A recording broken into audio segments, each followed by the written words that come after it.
Ok, gracias Silvia por la presentación y ante todo es un gran placer estar aquí todos reunidos. Estábamos comentando que esto parece más una reunión de exalumnos de colegio que una reunión científica, o sea, todos comentando cómo están nuestras familias y cómo estás de bien y cómo nos hemos conservado y bueno, me parece que eso es lo que le da el espíritu a este grupo.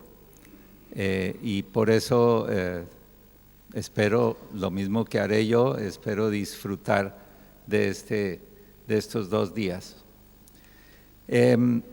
Hablar de epidemiología de la diabetes entre ustedes es un poco como hablar de cómo hacer una paella en medio de españoles expertos en paella, o sea, no pretendo aquí extenderme mucho sobre cosas que ya conocemos y en las que hemos participado y a las que hemos contribuido, pero voy a resaltar algunos aspectos que me parecen importantes y mostrarles un poco de lo que estamos haciendo en el tema de epidemiología. Primero, pues un homenaje al grupo, a la primera faculty que tuvimos en Buenos Aires en el 93, hace 25 años, donde no sé si reconozcan a las personas que están ahí, todavía se pueden ver, pero quiero especialmente destacar el rol de Marta y de Manuel porque han sido fundamentales no solo en darle arranque a este grupo, sino también en mantenerlo y en hacer posible esta reunión. Lamentablemente, pues Marta tiene un problema de cimientos, pero el edificio está intacto y espero que esta tarde nos honre con su presencia. Pero les pido un aplauso tan duro que se oiga allá en Rodríguez Peña.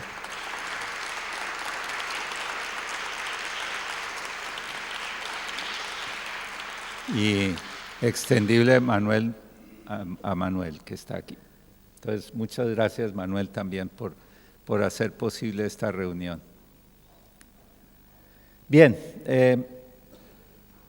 como era de esperar, nuestra población latinoamericana sigue creciendo, cosa que no es de esperar en todas partes. Hay partes del mundo donde está decreciendo, pero en Latinoamérica va creciendo más o menos a un ritmo de un 20%. Es el ritmo, la tendencia de, como ven ustedes ahí, hasta el 2017. La diabetes, según esto es en número de personas, y obviamente la escala es diferente para los dos, pero en diabetes el crecimiento, de acuerdo con las cifras que nos han dado los atlas de la IDF, ha sido mucho mayor, a un ritmo de más o menos un 200%. O sea que definitivamente la diabetes está aumentando en proporción a la población, más allá de lo esperado simplemente por el aumento de la población. Y esto hasta cierto punto se puede considerar como una definición de lo que es una epidemia. O sea, estamos ante una epidemia de una enfermedad crónica. De hecho, la OMS la reconoció como tal y es la primera vez que se reconoce a una enfermedad crónica como epidemia. Se dice que una enfermedad crónica no transmisible, pero yo creo que es transmisible. Transmitimos los malos hábitos y en esa forma, y transmitimos los genes y en esa forma estamos realmente transmitiendo la diabetes. Y este es el panorama de la diabetes en el 2013 y simplemente les pido que cada uno de ustedes mire su país y mire el color de su país y a qué porcentaje, a qué rango pertenece el color de su país. Porque esto es lo que vemos en el 2013, 2015, ahí vemos que varios países se volvieron rojos, que es la máxima prevalencia, y 2017. Y llama la atención que los colores cambian para arriba y para abajo en los diferentes atlas. Y esta ha sido una eterna preocupación de todos, por qué las prevalencias suben y bajan y qué es lo que está pasando. ¿Es que realmente está aumentando, está disminuyendo o es un artificio de la forma como se calcula?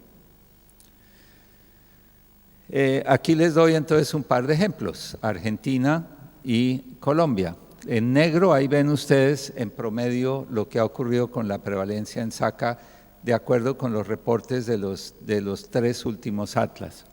Entonces ahí ven ustedes en negro cómo la prevalencia del 2015 aumentó y luego en el 2017 volvió a disminuir.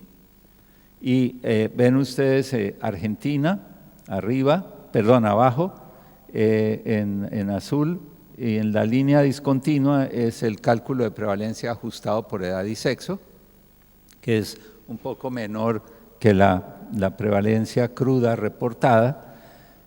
Se nota un pequeño ascenso en el atlas del 2015, en esa prevalencia, y luego un pequeño descenso, pero realmente el cambio es mínimo y es más que todo en la prevalencia ajustada.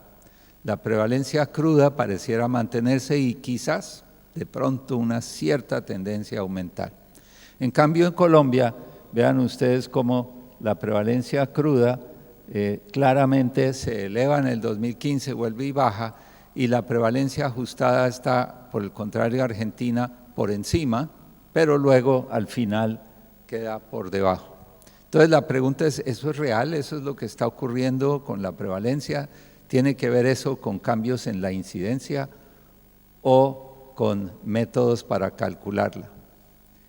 Entonces, primero que todo, el ajuste depende también de la población que se use para ajustar.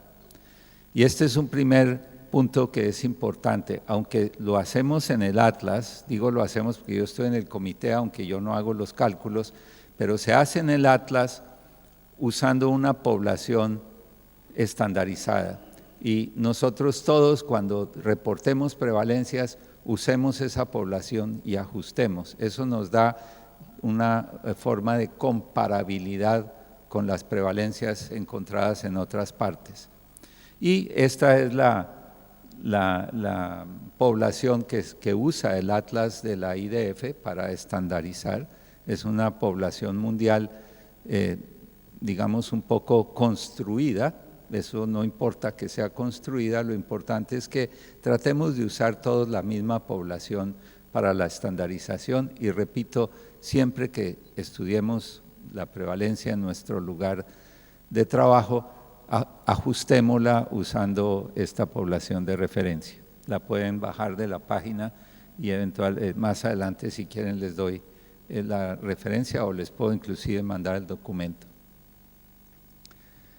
Entonces, en el atlas, ¿qué hacemos para tener en cuenta, qué tenemos en cuenta para decidir qué prevalencia le vamos a poner a cada país? Para eso se establece como una especie de consenso de cómo se van a calificar los trabajos que hay publicados en los diferentes países para establecer las prevalencias de sus respectivos países e inclusive la de los vecinos por medio de extrapolación. Entonces, estos son los tipos de preguntas que nos hacemos. Por ejemplo, el tipo de dato, ¿de dónde proviene el estudio de prevalencia? Y ahí hay 5 posibilidades de proveniencia de las fuentes de las cuales obtenemos los estudios de prevalencia de los diferentes países. Luego hay que ver si la muestra representa a todo el país o solo una región o solo una ciudad y hay que definir cuáles se van a priorizar. Todo esto hay que uniformizarlo para todo el mundo, o sea, no puede uno decir para Argentina vamos a escoger la nacional como prioridad, pero para, no sé, el Congo vamos a usar el grupo étnico como prioridad. Hay que definir qué va primero y qué va después en términos de seleccionar la prevalencia. También el criterio diagnóstico, se le va a dar más prioridad a los estudios que son hechos con PTOG o a aquellos que son hechos por medio de reporte de la persona. También si incluye o no diabetes diagnosticada, el reporte de prevalencia, el tamaño de la muestra utilizado y la fecha del estudio, si es un estudio reciente o es un estudio antiguo. Entonces, esto es un método que ya está, que se usa para muchas de estos consensos, que es que a cada uno de los miembros del Atlas nos ponen esta tabla para definir, por ejemplo, entre una publicación revisada por pares y un reporte de un estudio nacional, ¿cuál le damos prioridad? ¿Y en qué forma? Si es muy fuerte o moderada o débil. Entonces uno va poniendo la cruz donde cree, por ejemplo, una fuerte preferencia hacia un estudio nacional contra una publicación.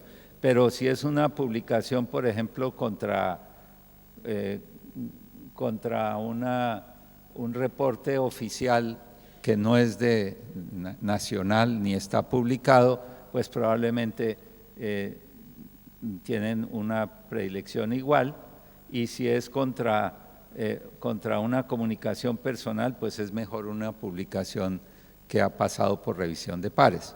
Entonces, en esa forma, con cada uno de los ítems, nos piden que hagamos una priorización, y al final eso es lo que utiliza el grupo de metodólogos para, al hacer la búsqueda de los reportes de prevalencia que hay en el mundo, cuáles escoge y cuáles rechaza.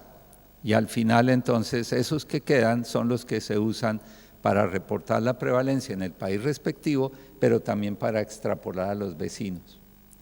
Entonces, si aparece un nuevo estudio en algún país vecino que es de muy alta calidad, que tuvo alta preferencia en todos estos aspectos, pues ese estudio mata pequeños estudios que se habían hecho antes en otros países vecinos y se prefiere usar ese para extrapolar al vecino en vez de quedarse con ese pequeño que antes se había utilizado. Entonces, como ven, eso va cambiando las cifras para arriba y para abajo.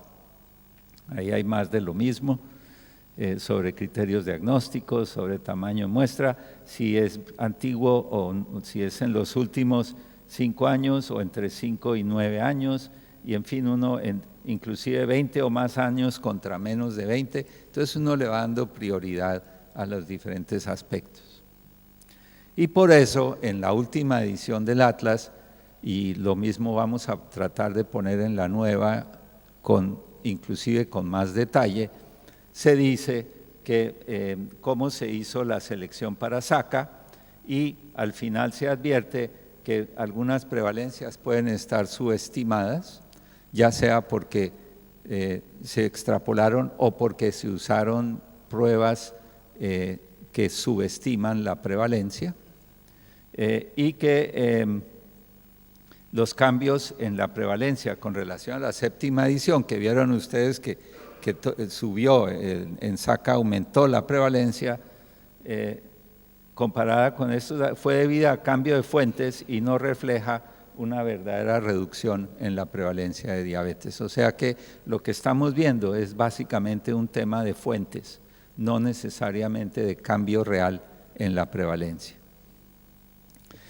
Y con relación a los exámenes que se usan para estudiar prevalencia, hay todas estas opciones, y la PTOG sigue siendo la prueba de oro, además porque detecta intolerantes a la glucosa, que hoy en día es importante para incluirlos en programas de prevención de diabetes, pero es dispendiosa. Todos reconocemos que en trabajo de campo es difícil, pero la debemos preferir. Siempre que hagamos estudios de prevalencia, hagamos una glicemia 2 horas postcarga. La de ayunas es más fácil, puede detectar glicemia de ayuno alterada, no sé para qué, porque no estamos seguros de que la glicemia de ayuno alterada realmente tenga ese alto riesgo de desarrollar diabetes. A lo mejor es otra patología, eso está en discusión. Y el problema es que subestima la diabetes o la puedes sobreestimar dependiendo de lo que las personas en el lugar donde se hace el estudio entiendan por ayuno. En nuestra región y en particular en la región andina, en Bogotá, para la gente tomar un café negro que llamamos tinto en la mañana, eso sigue siendo ayuno. Es una costumbre que al levantarse toma un tinto y luego sí desayuna. Y ni se diga de los mexicanos, que esos toman un tinto o un café y luego van y hacen lo que ellos llaman un desayuno, que es prácticamente un almuerzo. Ese tinto muchas veces viene con panela, lo endulzan con panela y eso lo siguen llamando ayuno. Entonces, si uno no tiene cuidado con eso, puede estar viendo realmente resultados de prueba de tolerancia parcial a la glucosa. Pero en términos generales subestima. Este es un sistema muy popular que se usa de empezar con una glicemia en ayuno y luego adicional a eso incluir a aquellos que están en tratamiento para diabetes como diabetes conocida. Hay estudios escalonados, la hemoglobina glicosilada también subestima y el autorreporte, que es lo más fácil, es muy incierto y solo sirve para identificar diabetes conocida. O sea que según la prueba que usemos, también la prevalencia va a cambiar y la recomendación es ante todo usar una PTOG. ¿Qué tanto captura, qué tantas personas con diabetes captura una glicemia en ayunas, que dije antes era lo más fácil y muchos de los estudios que tenemos en Latinoamérica son hechos con glicemia en ayunas? Esto simplemente es parte de un estudio que al final les voy a comentar, donde primero aplicamos una escala de tamización, el FINRISC, y estos individuos que ven ustedes ahí son los que quedaron como de alto riesgo, o sea, un puntaje alto en el FINRISC, más de 12. Entonces les hicimos una PTOG, incluyendo glicemia en ayunas, o sea, ayunas y 2 horas postcarga. Por ayunas, 3.8% de esta población seleccionada de alto riesgo tenía diabetes por ayunas. Al mirar la PTOG, la glicemia 2 horas postcarga, vemos que hay una superposición como era de esperar, o sea, muchos tenían diabetes por ambas pruebas, pero hay un grupo de individuos que tienen diabetes por la glicemia de 2 horas, pero no por la de ayuno. Y hay algunos pocos que tenían por ayuno, pero no a las 2 horas. Como el 1.1% del total tenían solo en ayunas, otro 2.7% tenían ambas y 4% tenían solo por PTOG. O sea que el total de diabetes no conocida en este grupo de alto riesgo era 7.8%. Es de resaltar que son personas que voluntariamente se hicieron la prueba, muchos no fueron a la prueba, pero lo que quiero resaltar es que la glicemia de ayunas solamente detectó la mitad de los casos. O sea que cuando hacemos una glicemia en ayunas podemos dejar de detectar más o menos la mitad. Se dice que entre un 25 y un 50% de individuos se dejan de detectar, o sea, no se detectan si solamente usamos la glicemia en ayunas. Luego, definitivamente, si queremos hacer un buen estudio, debemos planear hacer una PTOG. Bien, entonces hablábamos de cómo la prevalencia sube, baja y si eso es real o no real. A veces es cierto que la prevalencia baja y eso no necesariamente es malo. Estos son las fuerzas, los factores que influyen en determinar el número de personas con diabetes en una población. Como ven ustedes ahí, tiene que ver con cambios demográficos, cambios en la relación de diagnóstico-no diagnóstico, edad, y no todo tiene que ver con incidencia. O sea, aumento o disminución de prevalencia no significa aumento o disminución de la incidencia necesariamente. Los cambios demográficos como el envejecimiento y la urbanización sí aumentan la incidencia, el tamizaje y el sistema de salud determinan cuántos están y cuántos no están diagnosticados. Obviamente hay una serie de factores de riesgo que empujan la incidencia, pero quiero resaltar esto, y es que la supervivencia más larga por menor mortalidad puede hacer que la prevalencia aumente. Y es un aumento positivo en el sentido de que estamos contando más casos porque hay más gente viva con diabetes. Y eso parece estar ocurriendo y vale la pena que lo miremos en nuestros diferentes países. Yo hice eso utilizando los datos secundarios, los datos del Registro Nacional de Mortalidad, y vemos cómo la mortalidad en hombres y mujeres en Colombia del 2004 al 2016 se ha mantenido más o menos estable, aunque desde el punto de vista estadístico hay una disminución a partir del 2009, comparado con 2008, pues hay una disminución en la mortalidad cardiovascular, pero muy, muy leve. Pero miren lo que pasa con diabetes.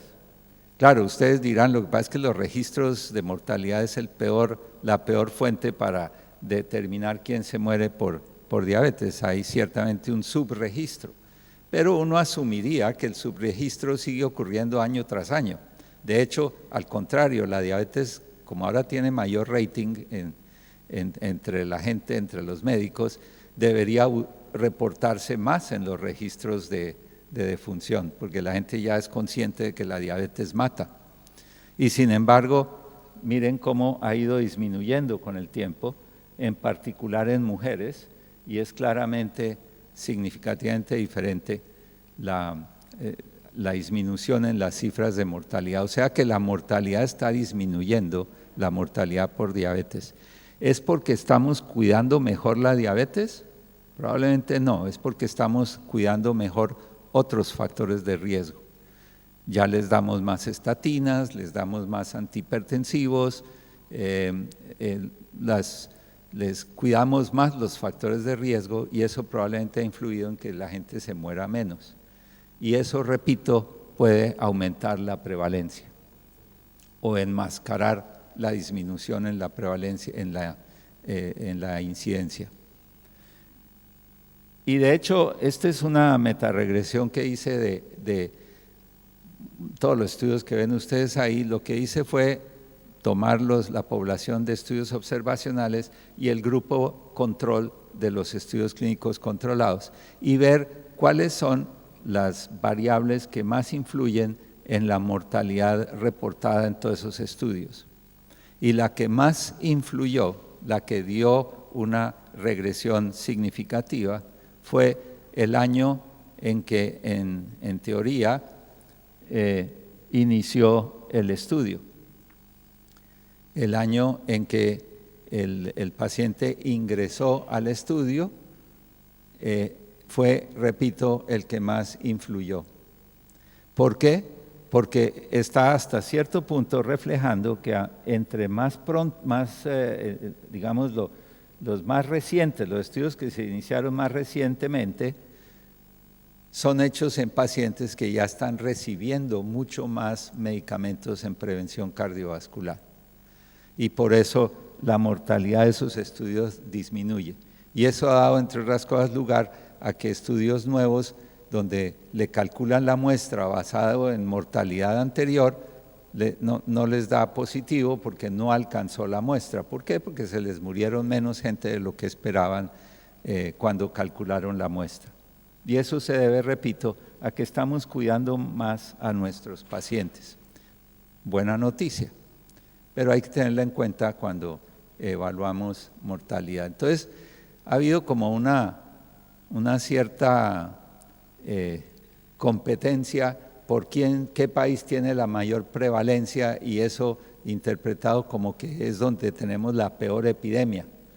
En realidad eso no es ninguna cosa para sentirnos orgullosos, excepto si esa mayor prevalencia está indicando una menor mortalidad. Estamos cuidando mejor nuestros pacientes. Ahí sí tiene sentido.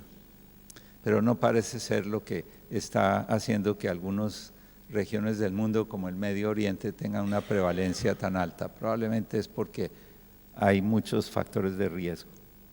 Bien, el otro punto es el de la relación de diagnosticados no diagnosticados.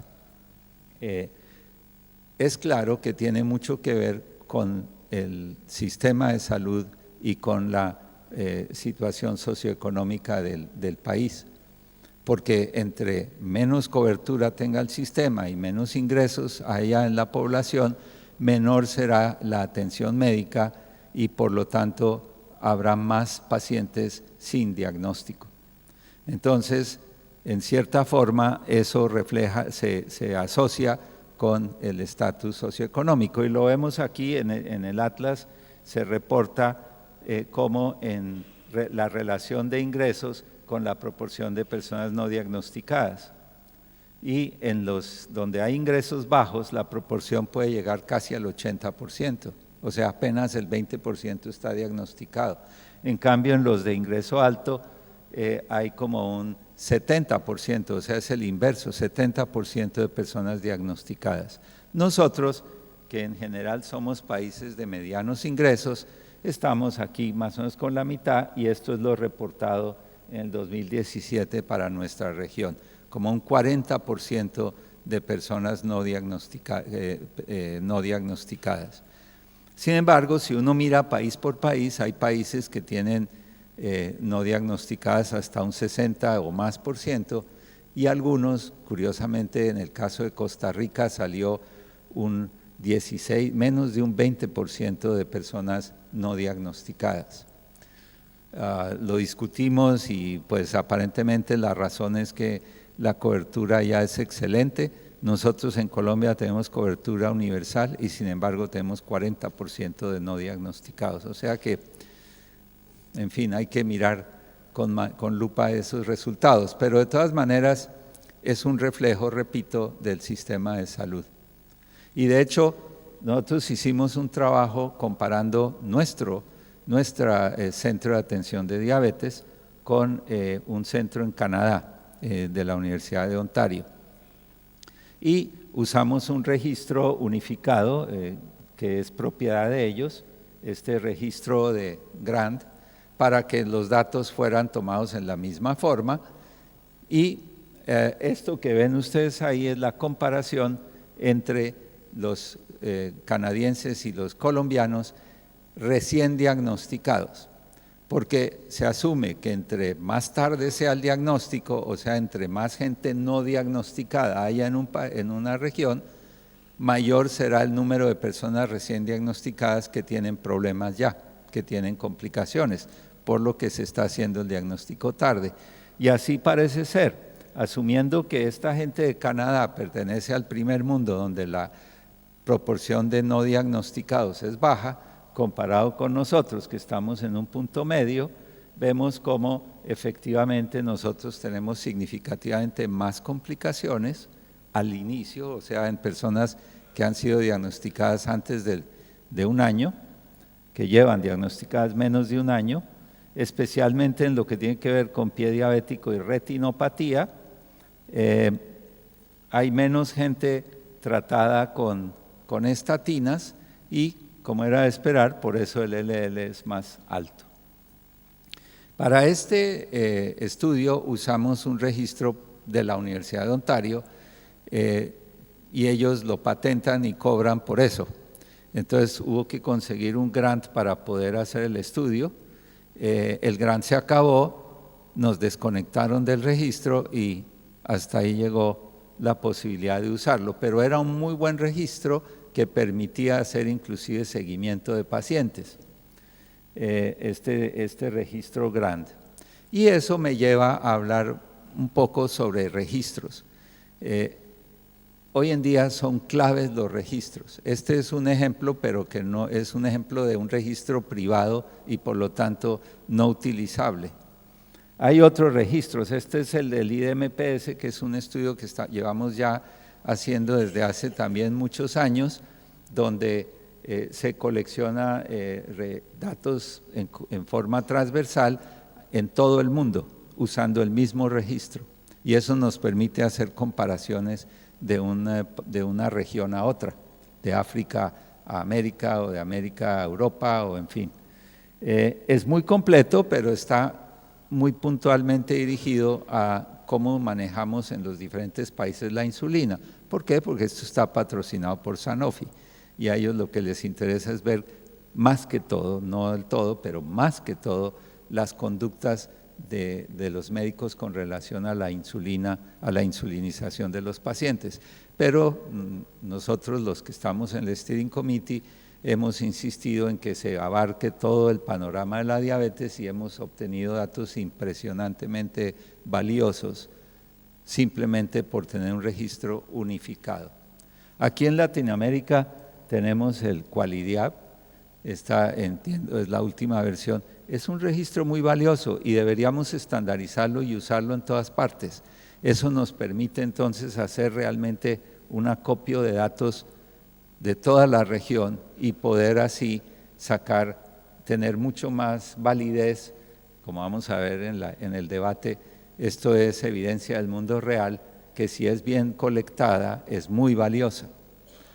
Claro, el diablo está en los detalles, ¿no? O sea, hay algunos aspectos que habría que corregir.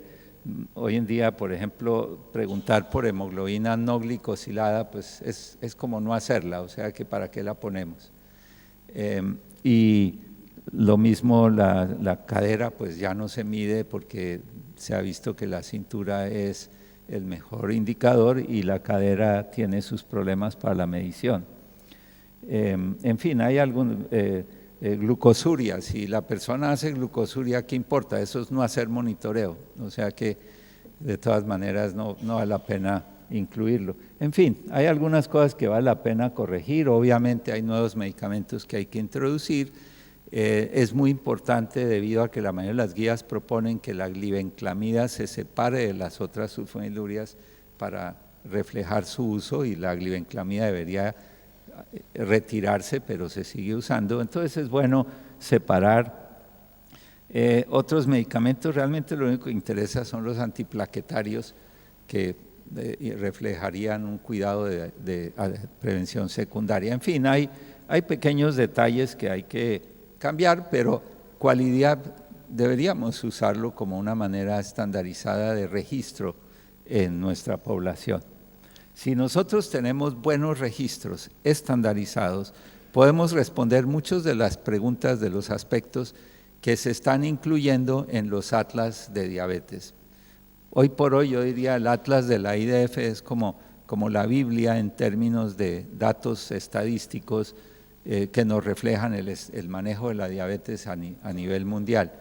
Y desafortunadamente sigue habiendo muchos vacíos en información en estos aspectos que les pongo acá. Y eso lo podemos tener si nosotros tuviéramos buenos registros. Y los usamos, claro está, y los publicamos, porque si no se publican no aparece en el atlas. Pero estos son puntos que deberíamos tratar de responder, repito, mediante registros. También se puede haciendo estudios de corte transversal y haciendo captura y recaptura para incidencia, pero yo diría que los registros son una manera práctica de hacerlo. El problema de los registros es que lo que estamos acostumbrados a registrar es a mano alzada, por lo menos en muchas partes. Está cambiando, en mi país ya es obligatorio hacerlo por medio electrónico, pero de todas maneras los formatos electrónicos en la mayoría de los hospitales y centros de salud están hechos para registrar la parte económica, o sea, para que no se escape ninguna cuenta. No están hechos para estudios clínicos. Y es imposible hacer un cuestionario para diabetes, uno para neumonía, uno para HIV, es imposible. Esa es la gran dificultad, porque entonces nos toca, si queremos registrarlo, tener a alguien que manualmente pase los datos. además de ser dispendioso, se presta para errores. Eso es algo que todavía no está resuelto en nuestra región. Hay países donde está resuelto, los países nórdicos, si necesitan hay un registro nacional. Los que estudiaron el último GLED se acuerdan cómo Daniel Witt nos mostró la forma como manejan los datos. Tienen los datos de historia clínica de todos los pacientes daneses. Ojalá algún día lleguemos a eso, pero por lo menos empecemos por tener registros unificados. O sea, así toque pasar de la historia al registro. El futuro, pues establecer redes. Hay ya redes en Latinoamérica, de hecho ustedes se reunieron en una red de diabetes y embarazo. Deberíamos formar redes, ese es el futuro. Hay unas redes que estamos formando más que todo con España, y una de ellas está dedicada a prevención primaria, y a esto quiero referirme en los últimos minutos. No sé cuántos minutos me quedan, bueno, me quedan unos últimos minutos, ok. Porque es otra área en que tenemos que empezar a trabajar mucho, prevención primaria. Esta es la prevalencia de intolerancia a la glucosa en Latinoamérica, y nuevamente les pido que miren los colores y vean cómo a medida que hemos ido avanzando aparecen unos red spots, o sea, unos puntos álgidos, críticos. Obviamente México es uno de ellos. Aquí vemos a Nicaragua. Esto es Guyana. Yo nunca estaba allá, pero parece que allá hay poca población, porque si hubiera más no cabían, porque parece que todos son gordísimos y tienen una altísima prevalencia de diabetes. ¿Alguien ha estado en Guyana? No, ok, pero pertenece a Sudamérica. Uruguay está entre los puntos álgidos, y Chile. Me refiero a donde hay una alta prevalencia de intolerancia a la glucosa, que son personas que están con un paso adentro de la diabetes y que tienen hoy en día que entrar a programas de prevención. No sabemos todavía cuál es la tasa de conversión de diabetes, de intolerancia a diabetes, porque varía. Este es un resumen que hice de diferentes estudios, tanto observacionales como de intervención. Lo que ven ustedes en los estudios de intervención ahí es del grupo control, o sea, el que no fue intervenido, para darnos una visión de lo que ocurre realmente en la población. Y fíjense la enorme diferencia en tasas de conversión, desde muy baja, del 2% en Japón, por ejemplo, por año, hasta la India, que tiene 22%, o sea, 10 veces mayor tasa de conversión anual de intolerancia a diabetes. Obviamente esto es importante saberlo porque nos refleja la severidad del problema en nuestro país, si sabemos la tasa de conversión, y nos puede ayudar un poco, si hacemos estudios de intervención, a calcular qué tan bien estamos haciendo la prevención. No sabemos entonces dónde estamos. Lo ideal es tener un estudio de cohorte, pero cohortes son bien difíciles en nuestro medio. Pero definitivamente es algo que tenemos que evaluar y es algo que tenemos que intervenir. Y hay una serie de preguntas en términos de prevención primaria que probablemente no están resueltas. ¿Quiénes de ustedes actualmente están vinculados o investigando o tratando de armar programas de prevención primaria de diabetes? ¿Es falta de café o es que la respuesta es no? Pocos. Pues estos son temas que tenemos que empezar a manejar. ¿Ok? En términos de tamización con el FINRISC, ustedes conocen la prueba de FINRISC.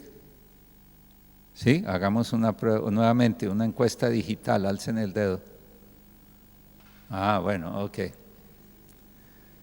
El único cambio que le hemos hecho al FinRisk es aquí, porque con base en un estudio que hicimos, encontramos que en el punto de corte para hombres es 94, que es el mismo europeo, pero el de mujeres es 90 y no 80 como estábamos usando.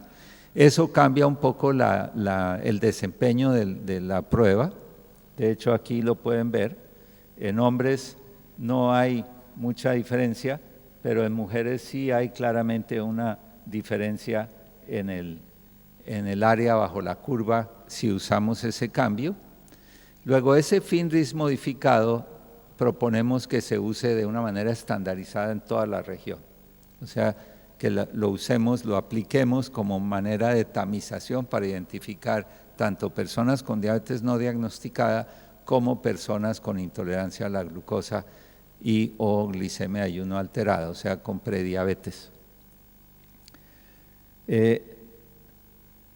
Ha habido varios intentos de validar este FinRisk modificado en Latinoamérica, buscando puntos de corte. A partir de cuánto de un FinRisk se considera que esa persona es de alto riesgo y por lo tanto se justifica que se le haga un examen de sangre. Inclusive hay uno que hizo Noel Barengo con una población colombiana, donde él lo que hizo fue simplificarlo, o sea, volverlo más parsimonioso mediante un estudio de una población cautiva, de una mutual, como llaman acá. Y con solo 4 preguntas se obtiene el mismo área bajo la curva que con el FinRisk completo, el modificado que les mostré. Entonces proponen que se hagan solo 4 preguntas, que podría ser más sencillo. Yo personalmente no creo que sea buena idea porque, por ejemplo, aquí no se tiene en cuenta el índice de masa corporal. Y aunque la persona tenga bajo riesgo, el solo hecho de que tenga un índice alto ya nos obliga a intervenir. Luego es un dato que es muy importante desde el punto de vista de prevención y por lo tanto no vale la pena, no es buena idea sacarlo, sobre todo si el desempeño de la curva no mejora, es el mismo. Luego quedémonos con el FinRisk tradicional, tratemos de validarlo en cada uno de nuestros países y la validación depende mucho de para qué lo queremos usar. Entonces, no es lo mismo si lo queremos usar para hacer un estudio donde queremos identificar el máximo de intolerantes o si queremos montar un programa de prevención tratando de llegar a la mayoría de las personas que tengan prediabetes o si tenemos muy pocos recursos y solo queremos identificar unos cuantos que nos quepan en el programa. Dependiendo de eso podemos subir o bajar el punto de corte en el FinRisk. Este es un estudio que se hizo en Barranquilla, en el norte de Colombia, en la costa. Un estudio parecido al de Finlandia, de prevención de diabetes, pero digamos pragmático, o sea, lo podríamos decir de vida real, donde a dos grupos se intervino, uno empezando con dieta, otro empezando con actividad física. Como era de esperar en la costa colombiana, la actividad física incluía baile, y el grupo control. Pero lo que me interesa mostrarles es el resultado.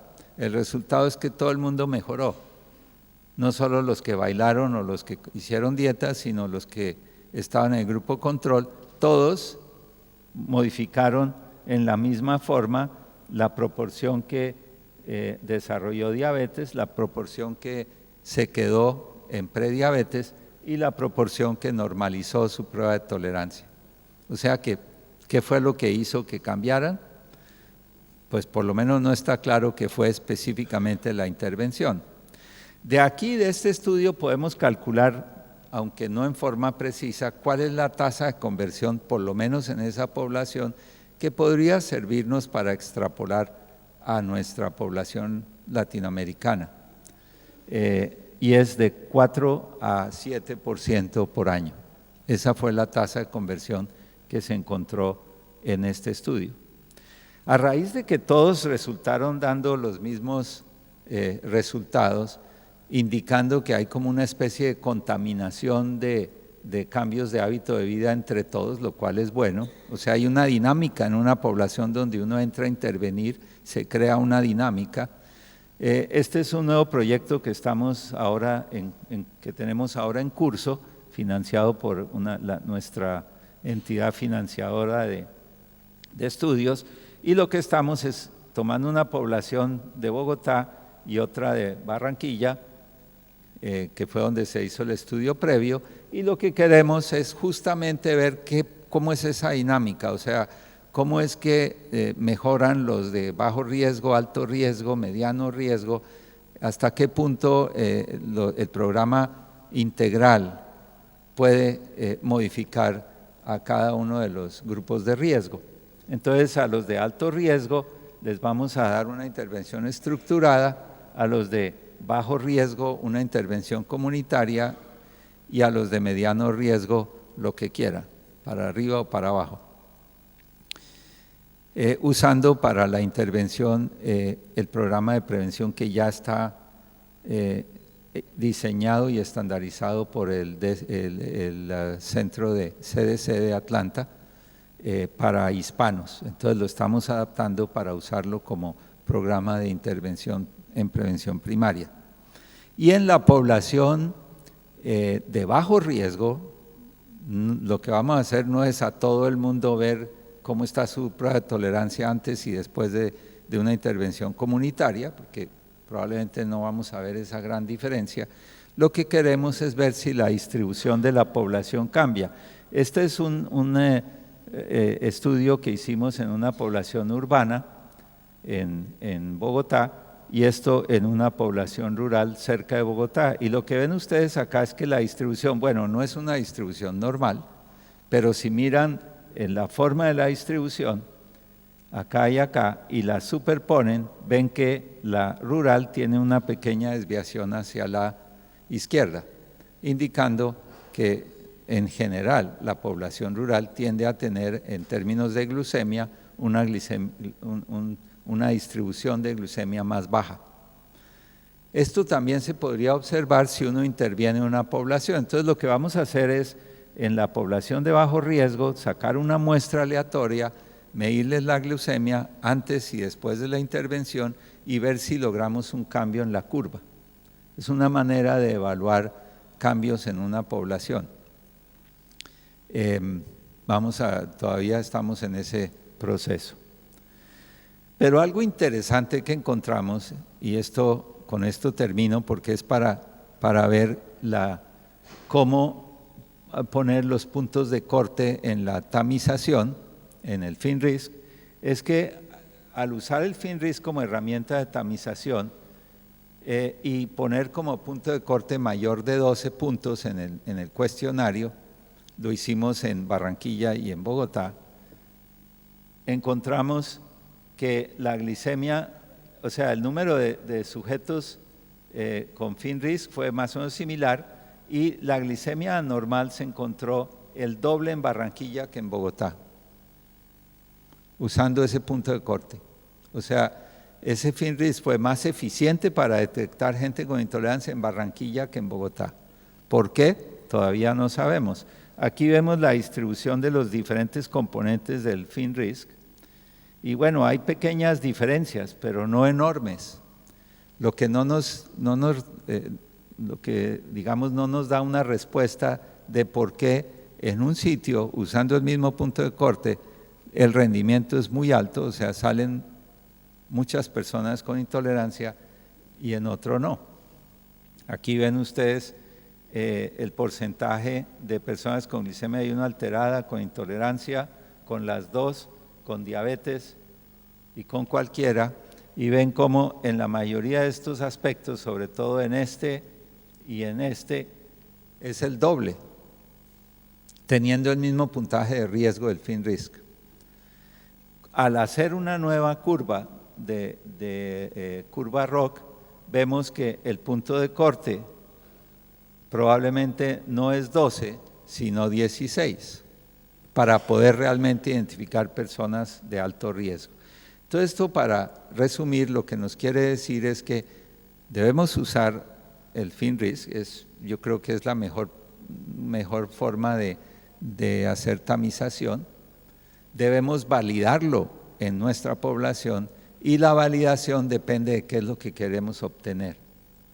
Y probablemente el punto de corte va a variar dependiendo de eso en cada una de nuestras poblaciones. No podemos establecer un punto de corte fijo. Y como vemos acá, inclusive dentro de un mismo país, el punto de corte varía de una población a otra. Y todavía no les puedo dar la respuesta de por qué, pero en esas estamos. Bueno, yo creo que ya es suficiente, excepto terminar con esto que salió en la última edición del Atlas, donde hacen recomendaciones para el mundo, y ven ustedes que la primera recomendación es justo lo que estamos aquí haciendo, es decir, tratar de sistematizar mejor la información y de hacer más investigación epidemiológica. Y también otros aspectos, entre los cuales está la de cooperación, o sea, formación de redes. Luego, lo que he tratado de hacerles es mostrarles ejemplos de cómo se puede avanzar en estos aspectos que recomienda la IDF en su última edición del Atlas. Eso es justamente uno de los propósitos de GLED. Y creo que ahora sí ya es suficiente. Gracias.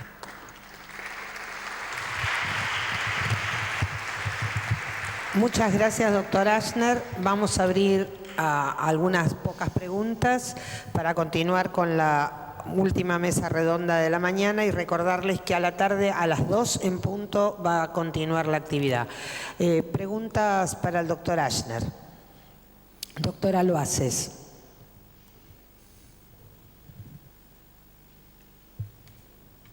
Muy buena la exposición, Pablo. Tengo algunas dudas. Los 12 puntos, ¿están considerando 12 puntos? ¿Mayor de 12 puntos o igual o mayor a 12 puntos? Y mayor a 12 puntos.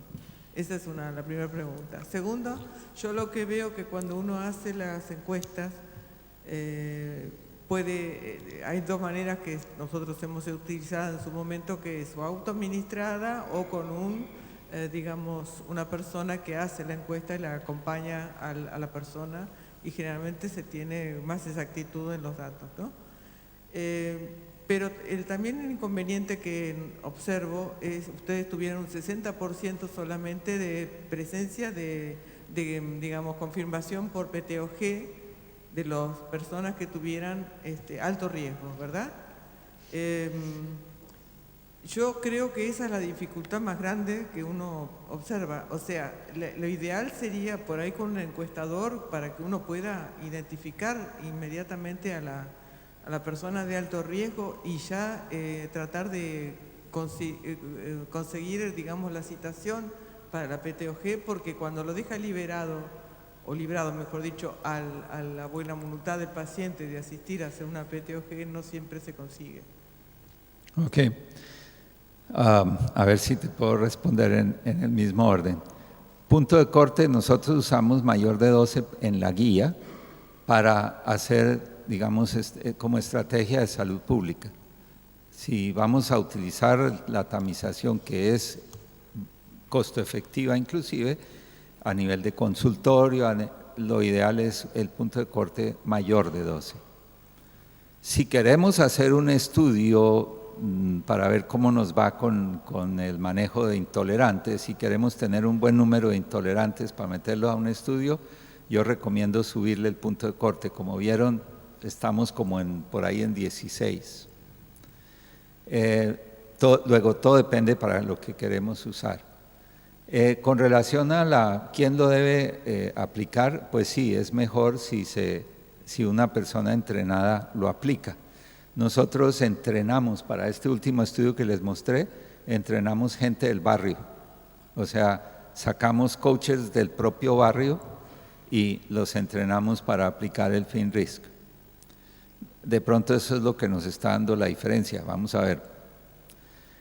Y por último, con relación a que la gente no quiere hacerse la PTOG, pues de entrada nos está quitando un problema de encima, porque si queremos utilizar esto para realmente hacer prevención en nuestros países, o sea, implementar programas de prevención, de entrada, el que no se quiere hacer una PTOG seguro que tampoco quiere prevenir. Entonces, a la brava no se puede prevenir.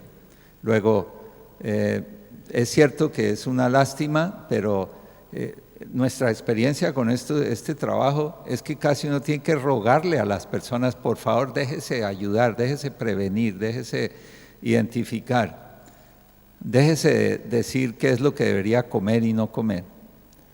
Es difícil. Nuestra conciencia de prevención es más bien pobre. Luego, sí, es cierto lo que tú dices, 60% es muy bueno lo que obtuvimos, pero fue a punta de casi que ruegos. Así que depende nuevamente de qué es lo que quieres, pero si lo que quieres realmente prevenir, como dice el Evangelio, muchos serán los invitados, pero pocos serán los, ¿cómo es esa frase? No me la sé, pero Bien, de todas otra maneras pregunta. sale poca gente. Otra pregunta por allí. Dicerto. Sí. Doctor Ashner, muchas gracias por la presentación, como siempre, impecable y muy, muy buena. Cuando usted mencionó la evaluación de personas con intolerancia a la glucosa, con riesgo de desarrollar diabetes, es cierto que dentro de este grupo de intolerantes a la glucosa hay un grupo en la actualidad que se interviene farmacológicamente o con recomendaciones de estilo de vida. Sin embargo, hay un grupo de ellos que va a desarrollar diabetes y otro que no. En el grupo que no es intervenido sucede lo mismo. Hay un grupo de pacientes que van a desarrollar diabetes y otro que no. Revisando algunos estudios que se han dado en los últimos años, se ha visto que no hay una gran diferencia entre los que progresan a diabetes en el grupo de intolerantes intervenidos versus en el grupo de intolerantes no intervenidos. Es decir, podemos tener en ambos grupos un número de personas que desarrollan diabetes y otro que se quedan como intolerantes a la glucosa, aún sin haber sido intervenido. Mi pregunta va, cuando nosotros desarrollamos o tratamos de implementar programas de intervención o de prevención de diabetes en población en riesgo, debemos de fijarnos primordialmente en el factor de riesgo intolerancia a la glucosa en los pacientes que encontremos o abordar los otros factores de riesgo. Gracias. Para efectos de a quién metemos a un programa, los que tienen mayor riesgo y vale la pena meter por ahora son a los intolerantes a la glucosa, es decir, que tienen la glicemia alta 2 horas después de una carga. Si tienen glicemia ayuno alterada, además de la intolerancia, el riesgo es aún más alto. Los que no vale la pena meter por ahora son los que tienen glicemia ayuno alterada, sobre todo cuando es por ahí entre 100 y 110, que es una categoría que se agregó y que no dice nada. La mayoría de esas personas probablemente nunca van a desarrollar diabetes. Luego, intolerantes. Ahora, con relación a qué intervenir, hay que intervenir todos los factores de riesgo. Y por eso decía yo, un FINRISC que no tenga índice de masa corporal no es muy útil, porque no importa si el puntaje no sale alto, pero está obeso, más de 30, hay que intervenirlo. Además, porque no es solo la diabetes, es cáncer, es hipertensión, es problemas articulares, es riesgo cardiovascular. Luego, a la hora de intervenir, todo hay que intervenirlo. Si uno hace una tamización por obesidad y no usando el FINRISC, también va a encontrar gente de alto riesgo que hay que intervenir con o sin intolerancia a la glucosa. No sé si eso te responde la... Bien, ¿alguna otra pregunta? Doctora Barbero. Buenos días, gracias Pablo. Roxana Barbero de Bolivia. Una pregunta, en los estudios de prevalencia, si en Bolivia el único estudio fue en el 98 y ahora se quiere repetir, pero faltan fondos. Pero el valor de la edad de corte fue 25. Ahora, para los nuevos estudios en el ATLA, ¿hay una edad de corte a partir de qué edad? ¿20? Sí, 20. 20, está confirmado. Doctor. preguntita, profesor, y muchas gracias por la conferencia. El 5B modificado, quiere decir el que hicieron utilizando hipertensión y cuantificación de triglicéridos, ¿usted piensa que sea un instrumento también para identificar la identificación del punto en la población latinoamericana? Que es decir, que evalúa el riesgo en los próximos 2 años y medio. ¿Sabe de qué instrumento le estoy hablando? Bueno, Es el Stop Diabetes, que es después la doctora Lintro y el doctor Tumileto hicieron una modificación del finish original de 8 preguntas que incluyeron antecedentes de enfermedad cardiovascular, hipertensión, índice de masa corporal e incluyeron triglicéridos. Le quiero preguntar si este instrumento para la población latinoamericana se puede usar para estos fines de diagnóstico poblacional. me parece impráctico. Lo de hipertensión está incluido en el FinRisk. Lo que pasa es que la pregunta que se le hace a la gente es, ¿usted toma medicamentos para la presión alta? Es autorreportado. Y eso refleja que haya hipertensión. Simplemente porque si uno pregunta, ¿usted tiene hipertensión? Muchos responden que en forma equívoca. De hecho, nosotros cambiamos un poco esa pregunta. No le preguntamos, ¿usted le han formulado... usted toma medicamento para presión alta, si no le preguntamos, a usted le han formulado, porque muchos sí se la formularon, pero no se la toman. Entonces, lo que queremos es saber si tiene hipertensión, no si hay adherencia. Y con relación a los triglicéridos, pues pierde sentido el cuestionario, porque justamente lo que significa una tamización es poder identificar las personas que ameritan un proceso diagnóstico. Si yo le voy a hacer una muestra de sangre para medir triglicéridos, pues de una vez le mido glicemia y entonces sobra la prueba de tamización. Lo que quiero es saber qué personas ameritan hacerles una prueba de laboratorio con glicemia y ahí sí le puedes meter lípidos, lo que quieras. Bien, muchas gracias, doctor. Creo que en el taller del día de mañana van a poder seguir despejando preguntas y haciendo aportes. Esperemos que vengan muy entusiasmados para enriquecer el debate. Gracias, doctor Aschner.